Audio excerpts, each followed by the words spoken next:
Good morning students. मैं आपको chapter पढ़ा रहा हूँ इंट्रोडक्शन टू अकाउंटिंग, जिसका लेक्चर नंबर 4 आज हम डिस्कस करेंगे। ये आपका फर्स्ट चैप्टर है बच्चा। टॉपिक आज होगा कैरेक्टरिस्टिक्स ऑफ अकाउंटिंग। लेक्चर 3 में मैंने आपके साथ डिस्कस किया था बच्चा डिफिनीशन। आप गौर किए होंगे, अगर आपको याद होगा तो AICPA के द्वारा मेंशन डिफिनीशन मैंने आपको चर्चा किया था और उसमें कुछ पॉइंट्स आपको हाईलाइट किया था, जैसे recording, classifying, summarising, money, financial character, interpretation, result. आज और मैंने एक्सप्लेन भी किया था इसको डिटेल में। डिफिनीशन मैंने आपको बता दिया था पूरे लंबे चौड़े लेक्चर में। आज मैं आपको कैरेक्टरिस्टिक्स बताने जा रहा हूँ, जरा नोट कर लीजिएगा बच्चे। ये टोटल 7 कैरेक्टरिस्टिक्स है, जिनमें से आप 1 to 5 जो है क्लास 11th में ही पढ़ेंगे। मतलब ये जो कैरेक्टरिस्टिक्स है उस पे बेस्ड चैप्टर भी है आपको, जो प्रैक्टिकल कॉन्सेप्ट में आपको पढ़ना है।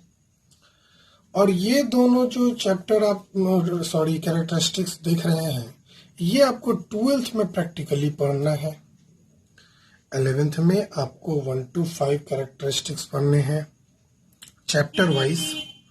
और जो लास्ट का 2 कैरेक्टरिस्टिक्स आपको देख रहे हैं, एनालिसिस, इंटरप्रिटेशन एंड कम्युनिकेटिव, ये आपको बाबू 12th में पढ़ने हैं चैप्टर में प्रैक्टिकली। अभी तो मैं आपके साथ इनके कैरेक्टरिस्टिक्स डिटेल में चर्चा करूंगा। आखिर ये होता क्या है। सबसे पहला है बच्चा identification of financial transactions and event. अब ये ट्रांजैक्शंस क्या होता है और इवेंट्स क्या होता है, ये हम लोग बेसिक अकाउंटिंग टर्म्स नाम का एक सेकंड चैप्टर होगा, उसमें हम पढ़ेंगे। वैसे आप जान लीजिए ट्रांजैक्शंस लेन देन को कहते हैं और इवेंट्स का मतलब घटना होता है। खैर, सबसे पहले आइडेंटिफिकेशन ऑफ फाइनेंशियल ट्रांजैक्शन। जरा सोचिए ना, आप क्लास में आए होंगे, सर ने आपको खड़ा किया होगा और बोला होगा कि अपने बारे में कुछ बताओ, और सर ने भी अपने बारे में कुछ बताया होगा। ऐसा हुआ होगा। फर्स्ट क्लास है आपके स्कूल का, उसमें आप गौर किए होंगे, आपसे 1 by 1 करके आपके जो स्कूल के टीचर हैं, अकाउंट्स के मान लेते हैं जो टीचर है, वो आपसे डिटेल में चर्चा किए होंगे कि बताओ भाई अपने बारे में बताओ कुछ। आप उनको बताया होंगे कि मेरा नाम ABCXYZ है, मैंने अपना 10th यहाँ से किया या इसी स्कूल से किया, और मेरा परसेंटेज ये है, वो है, मेरे पापा ये है। डिटेल मतलब अपने बारे में बताया। तो ये ऐसा क्यों सर ने किया होगा, जरा सोचिए। तो जरा सोच के मुझे जवाब दीजिए। मैसेज कर सकते हैं बच्चे, आप सभी लोग होशियार हैं, ये इस क्वेश्चन का आंसर आप दे सकते हैं। चलिए मैं बताता हूं। ये इसलिए सर ने पूछा होगा, आइडेंटिफिकेशन के लिए, जांचने के लिए, आइडेंटिफाई करने के लिए आप हो कौन, आपके बारे में थोड़ा जान लें। सर ने भी अपने बारे में डिटेल डिस्कस किया होगा, बताया होगा। सर ने ऐसा क्यों बताया होगा, जरा सोचो। सर के बारे में जानने के लिए कि मेरा नाम ये है, मैं ये सब्जेक्ट पढ़ाऊंगा, वगैरह वगैरह। उसी प्रकार आप कैसे, एक और एग्जांपल मैं लेता हूँ। चलिए मान लेते हैं गाय है, गाय को कैसे पहचानते हैं कि वो गाय ही है, काऊ ही है। कैसे पहचानते हैं बच्चे कि ये काऊ है, ये डॉग है, बिफेलो है, ये हॉर्स है, ये एलिफेंट है। कैसे पहचानते हैं? कुछ क्राइटेरिया होगा कि भाई काऊ है, इसके 4 पैर है, इसके सींग होते हैं, ये दूध देती है। उसी तरह एलिफेंट है, इसमें सूंड होता है, वगैरह वगैरह। ऐसा बात होगा जिससे हम आइडेंटिफाई कर पाते हैं उस एनिमल को, उस जानवर को। ठीक है। उसी तरह हमारे बिजनेस ट्रांजैक्शंस में, हमारे इकोनॉमिक ट्रांजैक्शंस में, हमारे फाइनेंशियल ट्रांजैक्शंस में उसको पहचाना जाता है। हमारे बिजनेस ऑर्गेनाइजेशन में ये पहचाना जाता है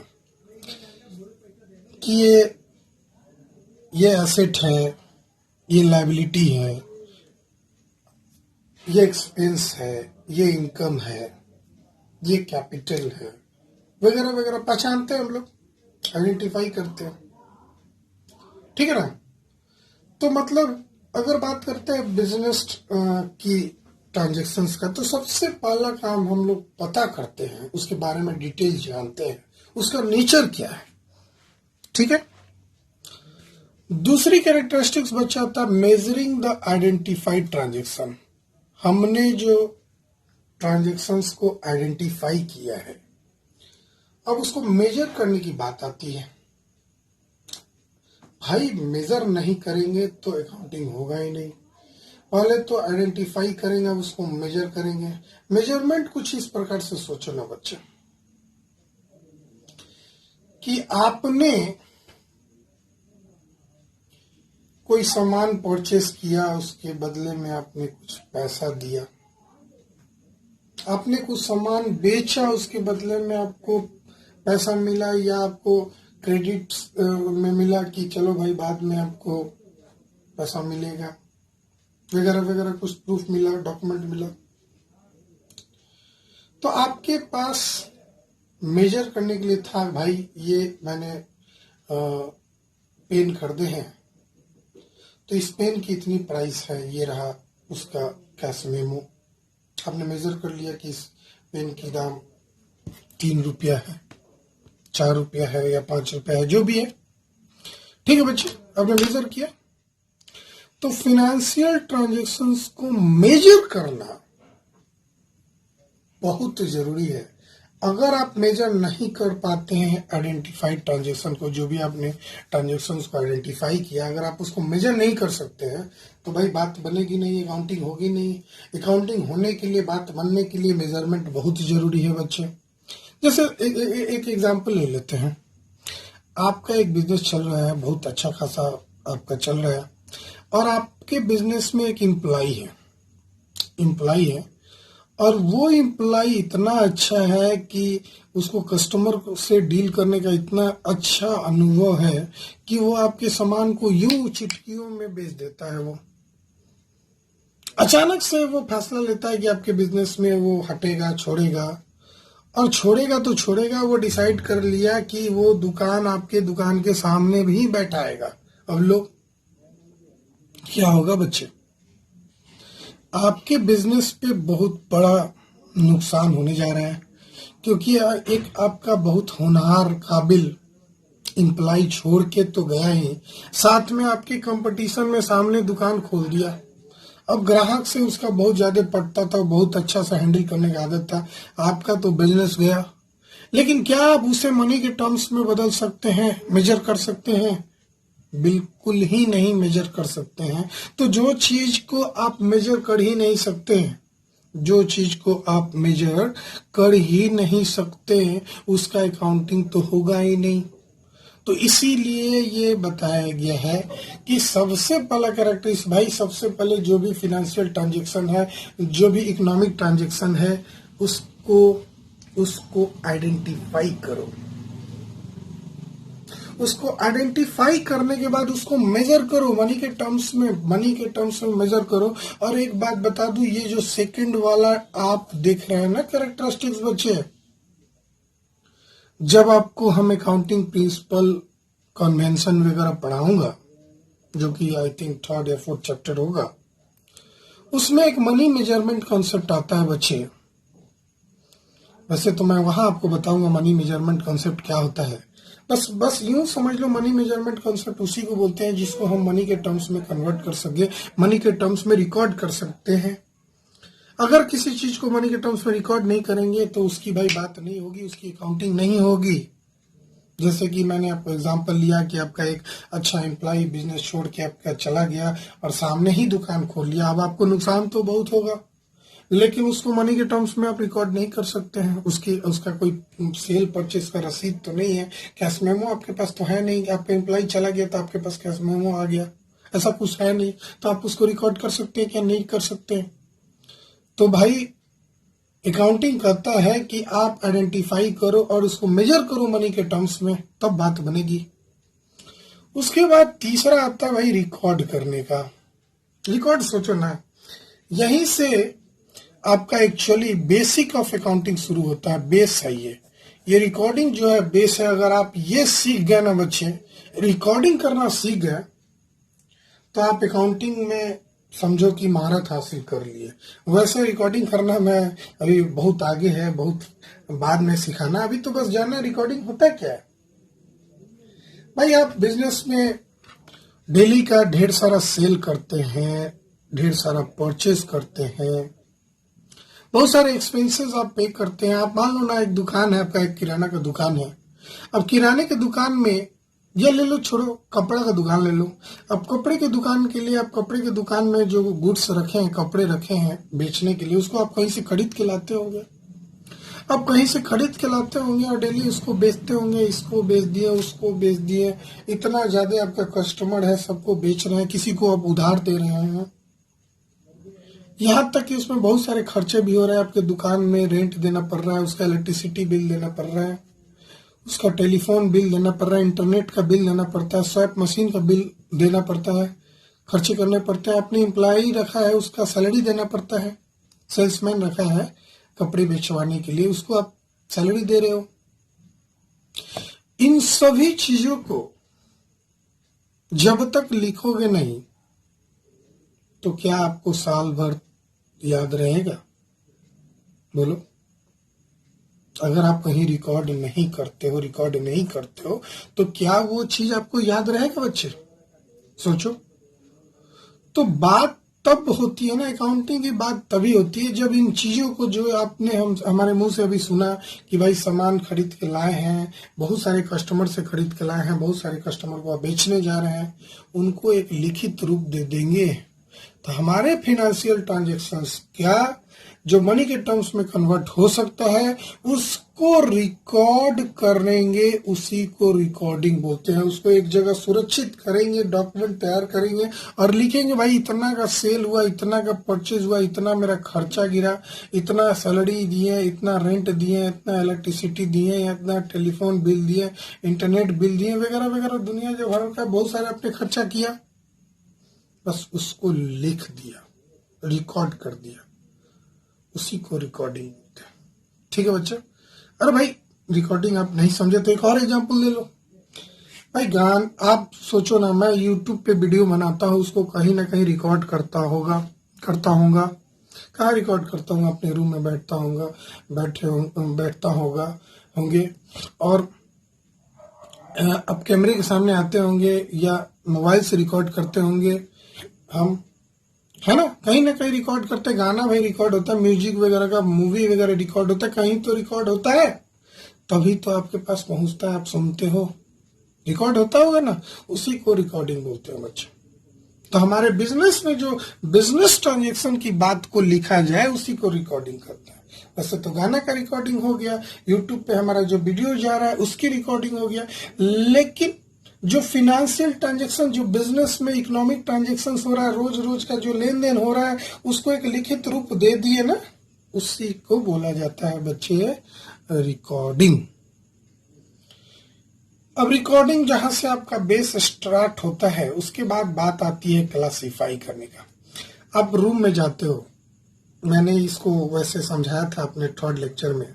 वैसे क्लासिफाई क्या होता है जरा समझ लो। यो रूम में जाते हो, सारी चीजों को आप कैसे रखते हो? सजा के रखते हो, कैसे ही फेंक देते हो? भाई सजा के रखते होगे। भाई किताब रखना है तो किताब यहाँ रखेंगे। भाई अब मान लो बैचलर कोई बच्चा रह रहा है पढ़ने के लिए, तो वो अपना एक किताब रखने वाला अलमीरा बोलो, सेल्फ बोलो, रैक बोलो, रखा होगा। बहुत सारे उसके रैक में, उसके अलमीरा में, उसके सेल्फ में बहुत सारे होगा सेल्फ, है ना?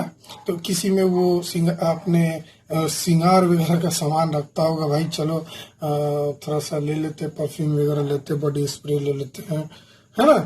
थोड़ा दाढ़ी वगैरह बनाने वाला सामान रख लिए, किसी में किताब रख लिए, है ना? और किसी में भाई एक ही रूम लिया है, बैचलर है, तो उसी में अपना खाना बनाने वाला सामान रख लिया, दाल रख दिया, किसी में बहुत सारा हो गया। उसके बाद वो बहुत सारी चीजों को अरेंज करके रखता होगा कहीं ना कहीं, हर जगह का, उसी तरह हमारे बिजनेस में भी बहुत सारे ट्रांजेक्शन्स होते हैं। अब खर्चे होते हैं तो खर्चे बहुत तरह के होते हैं। अब एक तरह का तो खर्चा होता नहीं है भाई। रेंट देना है ये भी एक खर्चा है, इलेक्ट्रिसिटी देना है ये भी एक खर्चा है, सैलरी देना है स्टाफ को ये भी एक खर्चा है, टेलीफोन बिल देना है ये भी एक खर्चा है, इंटरनेट का बिल देना है ये भी एक खर्चा है, स्वैप मशीन का भी खर्चा करना है, स्वैप मशीन रखे हैं उसका भी जो मंथली पेमेंट देना है, रेंटल चार्ज, वो भी एक खर्चा है। तो खर्चे बहुत तरह का है, तो सब खर्चे को अलग अलग लिखेंगे। अब एसेट ही ले लो, संपत्ति ले लो, बिल्डिंग है, मशीनरी है, फर्नीचर है, भाई ये एयर कंडीशन होगा उसके आपके दुकान में, फिर आपका सोफा सेट होगा, फर्नीचर होगा। तो क्या आप सबको एक ही जगह लिख देते हो? कैसे पता चलेगा कितने का सोफा क्या है? क्या सारे ढूंढते फिरोगे? तो क्यों ना हम बांट दिए, क्लासिफाई कर दिए, ये हम ऐसे कर दिए कि भाई ये मेरे रूम में जो सेल्फ पड़ा है उसमें 6 रैक है। पहला वाला में मैं किताब रखूंगा, दूसरे वाले में श्रृंगार का सामान रखूंगा, और सबसे नीचे वाला जो है उसमें जूता रखूंगा।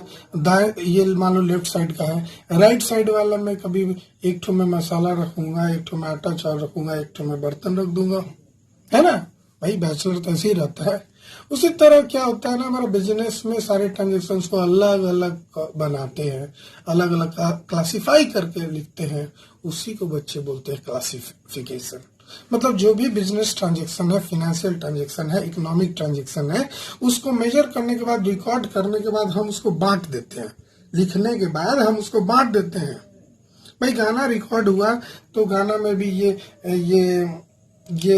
हिप हॉप है, ये पता नहीं कितने तरह का गाना होता है, मुझे तो ये नहीं मालूम है। लेकिन एक भजन है, एक भक्ति गीत है, एक भोजपुरी गीत है, ये अलग अलग बांट दी, है ना, क्लासिफाई कर दी। आगे बढ़ते हैं भाई, इंपॉर्टेंट। उसके बाद हम बात करते हैं बच्चा समराइजिंग का। अब समराइजिंग क्या होता है जरा सुनो। टेस्ट मैच आप देखे हो ना, क्रिकेट देखते हो बच्चा? नहीं देखते हो? अगर क्रिकेट देखते होगे तो क्रिकेट में 3 तरह का मैच होता है, 2020 होता है, वनडे होता है, और 5 दिन वाला जिसको टेस्ट मैच बोला जाता है। कोई भी मैच ले लो, चलो 5 दिन वाला मैच ले लेते हैं। 5 दिन वाला मैच हमको लगता है कि 6-6 घंटा का डेली होता है। लंच के पहले, लंच के बाद, चाय के बाद, वैसे करके शायद होता है। तो मान लो 6-6 घंटा का हुआ तो 30 घंटा हुआ। तो क्या करता है, समराइजेशन का बात कर रहे हैं हम। तो जो भी मैच में स्कोर वगैरह बनाना, तो कल के न्यूज़पेपर में क्या हेडलाइन आता है जरा बताओ। भाई इंडिया ने 5 विकेट से मैच जीत गया, है ना, या इंडिया 5 विकेट से हार गया, 5 रन से हार गया, जो भी हो, ऐसा होता है ना। वो क्या पेपर में पूरा हाईलाइट दिखाता है, मैच दिखाता है 6 घंटा का।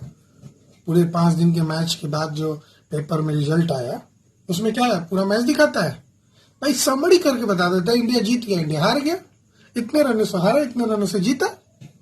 सिर्फ यही ना दिखता है, हाइलाइट्स उसमें थोड़ी ना दिखाया जाता है कि 5 दिन का मैच। तो भाई निचोड़ जो हम लाते हैं ना, जितने भी ट्रांजेक्शन्स आइडेंटिफाई किए हैं, मेजर किए हैं, उसको लिखने के बाद जब बांट लेते हैं ना, बांटने के बाद हम उसको निचोड़ते हैं। पूरे साल भर का जितने भी हमने रिकॉर्ड किया है उसको हम क्लासिफाई करने के बाद उसका निचोड़ सबका निकालते हैं। बात समझ रहे ना, समरी निकालते हैं बच्चे, उसी को बोलते हैं समराइजिंग। बात समझ रहे हैं? अब पूरे साल का हिसाब किताब को बस एक पन्ना में दिखा देना, पूरे साल के हिसाब किताब को एक पेज में दिखा देना, उसी को बोलते हैं बच्चे समराइजिंग। अब जरा देखते हैं आगे। हमने बात कर ली आइडेंटिफिकेशन का, मेजरिंग का, रिकॉर्ड करने का, क्लासिफाई करने का, समराइज करने का। अब बात करते हैं बच्चे 6 नंबर जो है आपका एनालिसिस एंड इंटरप्रिटेशन का। अब एनालिसिस एंड इंटरप्रिटेशन क्या होता है जरा देखो। अब मैच देखते हो ना, 4th अंपायर कभी देखे हो?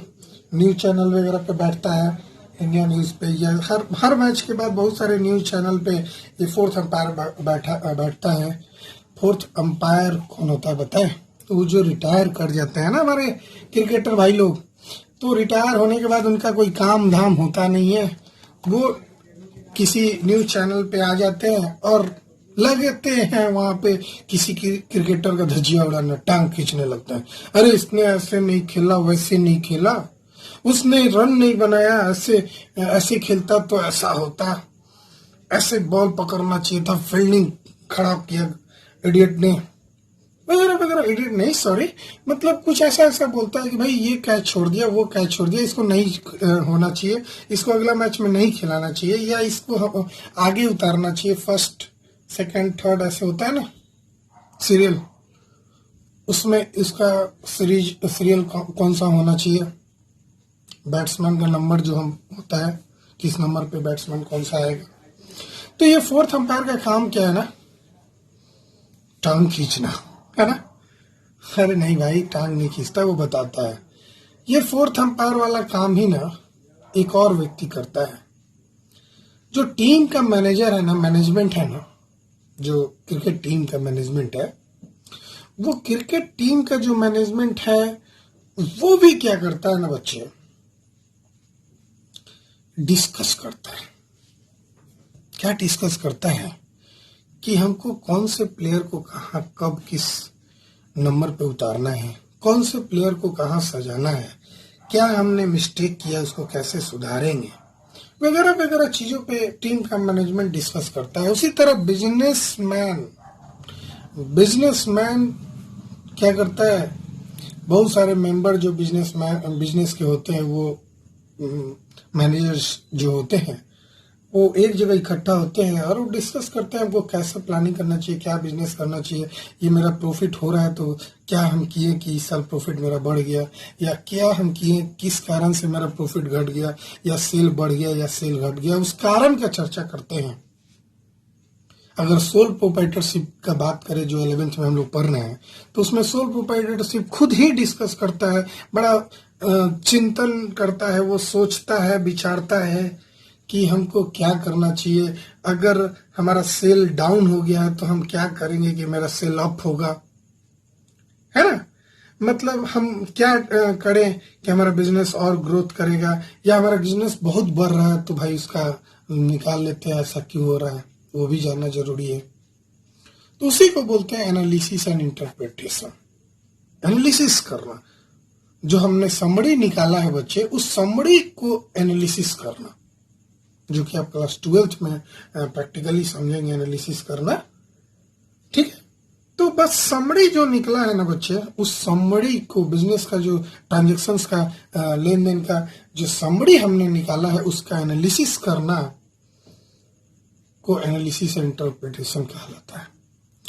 अब हम समरी कर लिए, समरी किस काम का है, मान लेते हैं जो टीम के मैनेजर ने पूरा निचोड़ निकाल लिया और अपने पास रखा, तो वो किस काम का है, वो जो निचोड़, वो जो एनालिसिस किया टीम के मैनेजमेंट ने, और जब तक टीम के मैनेजमेंट ने वो सारे प्लेयर के साथ उसको डिस्कस नहीं किया, बोर्ड के मेंबर के साथ डिस्कस नहीं किया और लोगों को नहीं बताया, तो कोई यूज ही नहीं रहा बच्चा।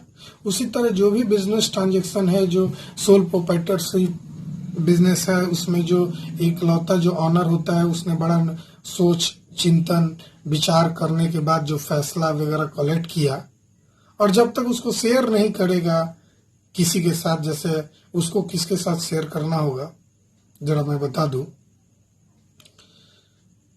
गवर्नमेंट को बताना होगा, जीएसटी रिटर्न फाइल करने के लिए, इनकम टैक्स रिटर्न फाइल करने के लिए उसको बताना पड़ेगा, या अपने इन्वेस्टर्स को बताना पड़ेगा कि भाई देखो मेरा बिजनेस में प्रॉफिट इतना, ये करने के कारण बहुत ग्रोथ चल रहा है, तुम मेरे को पैसा दो, तुम्हारा पैसा डूबेगा नहीं। भाई इन्वेस्टर को तो बताना पड़ेगा ना, बिजनेसमैन को, ताकि उसके बिजनेस में और लोग इन्वेस्ट करें, ताकि उसके पास कैपिटल बढ़ते जाए। भाई तो ये तो जानते हो ना, जिस बिजनेस में जितना ज्यादा कैपिटल होगा वो बिजनेस उतना ही ग्रोथ करेगा। तो कैपिटल लाने के लिए बहुत सारे इन्वेस्टर से पैसा मांगना पड़ेगा, और इन्वेस्टर तुम्हारे बिजनेस में पैसा क्यों इन्वेस्ट करेगा, जब तक कि उसको पता ना चले कि अगर हम पैसा लगाएंगे तो मेरा पैसा अच्छा रिटर्न देगा, तभी तो आपके बिजनेस में पैसा कोई लगाएगा। बैंक वाला लोन आपको कब देगा, जब वो जानेगा कि भाई ये जो बिजनेस है राम कपड़ा का दुकान बड़ा अच्छा काम कर रहा है, बड़ा अच्छा सेल है इसका, और सेल वगैरह कैसे जानेंगे? जो आपने एनालिसिस तैयार किया उसके आधार पे, उसी को बोलते हैं भाई कम्युनिकेट करना। जो जरूरतमंद लोग हैं, वैसे कम्युनिकेशन किसको किसको करना है, इसकी भी ये टॉपिक है, इसी चैप्टर में मैं आपको डिस्कस करूंगा। चैप्टर 1 का ही पार्ट है, इंट्रोडक्शन टू अकाउंटिंग, जो आगे के लेक्चर में हम आपके साथ शेयर करने वाले हैं। किस किस पार्टी को कम्युनिकेट किया जाता है। वैसे आप ये समझो कम्युनिकेशन किसको कहते हैं, आप समझ गए ना? जो भी आपने एनालिसिस किया है उसको लोगों तक पहुंचाना, जो जरूरत के लोग हैं उसी को बोलते हैं कम्युनिकेशन। बात समझ रहा है? तो ये हमारा आज जो टॉपिक, आज जो मैंने आपको लेक्चर दिया वो सिर्फ और सिर्फ कैरेक्टरिस्टिक्स पर बेस्ड था। जो अकाउंटिंग का इम्पोर्टेंट फीचर्स थे जो मैंने आपके साथ डिस्कस किए हैं, वो टोटल 7 फीचर्स थे। जरा उसको आप लिख लीजिएगा तो कुछ इस प्रकार लिख सकते हैं। सबसे पहला आइडेंटिफिकेशन है, identifying the financial transaction and events. ये आप पॉज करके नोट कर लीजिएगा बच्चे, मैंने इसको समझा दिया है इससे अच्छा तरीके से। ये थोड़ा लैंग्वेज है, रिटन लैंग्वेज, जरा देख लीजिएगा।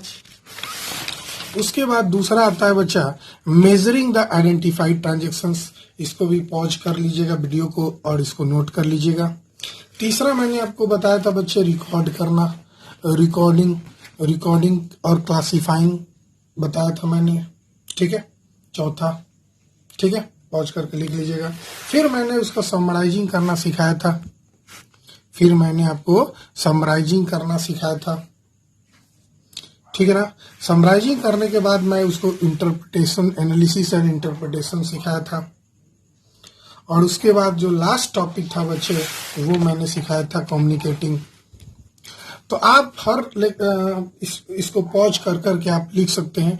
ये ऑब्जेक्टिव हम नेक्स्ट लेक्चर में बताएंगे, अभी इसको ध्यान नहीं दीजिएगा, इसको सोचिएगा, ढक लीजिए, नहीं लिखा हुआ है तो कम्युनिकेटिंग तक आप लिखिएगा बच्चे। पॉज कर करके आप देख लीजिए, पॉज कर करके अगर छूटा होगा तो यहाँ से देख लीजिए, पॉज कर करके बच्चे आप लिख लीजिएगा, ठीक है ना। बात समझ रहे ना? क्लियर है? कोई दिक्कत नहीं है ना? तो मैंने आपको पूरे 7 बातें बताई। क्या क्या बताई बच्चा? किसी ट्रांजैक्शन को आइडेंटिफाई करना, किसी बिजनेस ट्रांजैक्शन के लेन देन को आइडेंटिफाई करना और उसको मेजर करना मनी के टर्म्स में, फिर उसको रिकॉर्ड करना, फिर उसको क्लासिफाई करना और पूरे साल के बाद उसका समरी निकाल लेना, निचोड़ निकाल देना, और जो समरी निकला उसका एनालिसिस करना और जरूरत लोगों को कम्युनिकेट करना। यही कैरेक्टरिस्टिक्स होता है बच्चा अकाउंटिंग का। जो हम लोग काम करते हैं, लिखते हैं, बनाते हैं, अकाउंटिंग करते हैं, कोई बिजनेस का ट्रांजेक्शन को रिकॉर्ड करते हैं, लिखते हैं, तो यही सारे काम हम लोग करते हैं, ठीक है बच्चे। हम लोग मिलते हैं नेक्स्ट लेक्चर में, bye bye. Please like, share and subscribe my YouTube channel accounts boss. Thank you all of